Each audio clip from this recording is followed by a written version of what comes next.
আপনারা অনেক ভালো আছেন। তো আজকের এই ভিডিওতে আমি আপনাদেরকে দেখাবো কিভাবে অপ্রয়োজনীয় জিমেইল অ্যাকাউন্ট ডিলিট করবেন। তো অপ্রয়োজনীয় জিমেইল অ্যাকাউন্টগুলো ডিলিট করার জন্য প্রথমে যেই কাজটি করবেন, প্লে স্টোরে ক্লিক করে দেবেন। প্লে স্টোরে ক্লিক করে দেওয়ার পরে এরকম ইন্টারফেস দেখতে পারবে।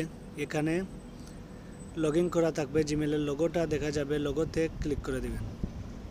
লোগোতে ক্লিক করে দেওয়ার পরে দেখতে পারবেন গুগল অ্যাকাউন্টে ক্লিক করে দেবেন।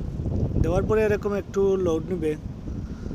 তো লোড নেওয়ার পরে এখানে দেখতে পারবেন অনেকগুলো option, home, personal info, data and privacy, security, আরও অনেকগুলো অপশন আছে। তো এখানে ক্লিক করবেন ডাটা অ্যান্ড প্রাইভেসিতে। ডাটা অ্যান্ড প্রাইভেসিতে ক্লিক করার পরে এরকম নিচের দিকে একদম চলে যাবে। এখানে অনেকগুলো অপশন আছে।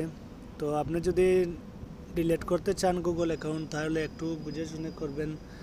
যদি আপনার গুগল ড্রাইভে ফটো থাকে বা এটাতে কোনো ইউটিউব চ্যানেল থাকে, তাহলে আপনি বুঝে ডিলিট করবেন।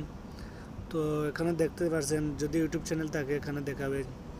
তো একদম নিচের দিকে চলে যাবেন। যাওয়ার পরে এখানে দেখতে পারবেন এই যে মার্ক করে আমি আপনাদেরকে দেখাই, ডিলিট ইওর গুগল অ্যাকাউন্ট। তো এখানে ক্লিক করে দিবেন।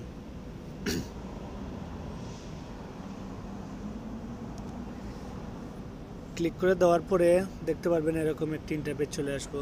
তো এখানে কন্টিনিউ করে দিবেন।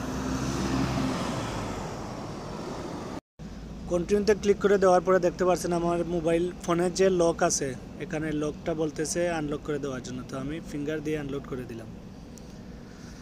আনলক করে দেওয়ার পরে নতুন আর একটি ইন্টারফেস চলে আসবে। তো এখানে দেখতে পাচ্ছেন একটি ইন্টারফেস চলে আসছে। তো একদম নিচের দিকে চলে যাবেন। যাওয়ার পরে দেখতে পারবেন এই যে দুইটা বক্স, এখানে টিক মার্ক দিয়ে দিবেন দুটোটা। তো দুটোটা টিক মার্ক দেওয়া হয়ে গেলে এখানে দেখতে পারবেন ডিলিট অ্যাকাউন্টে ক্লিক করে দিবেন। ডিলিট অ্যাকাউন্টে ক্লিক করে দেওয়ার পরেও দেখবেন অ্যাকাউন্টটা অলরেডি ডিলিট হয়ে গেছে। তো পুরা লোডিং হচ্ছে। দেখেন আমার অ্যাকাউন্টটা ডিলিট হয়ে অন্য একটি জিমেল অ্যাকাউন্টে আমার লগ ইন হয়ে গেছে। তো বন্ধুরা, এইভাবে আপনারা ডিলিট করতে পারবেন খুব সহজে। তো আজকের ভিডিওটি যদি আপনাদের কোনো কাজে আসে, তো আমার চ্যানেলটা সাবস্ক্রাইব করে রাখবেন। আর যদি সাবস্ক্রাইব করে রাখেন তাহলে অসংখ্য ধন্যবাদ। আজকের ভিডিও এই পর্যন্ত। সবাই ভালো থাকুন।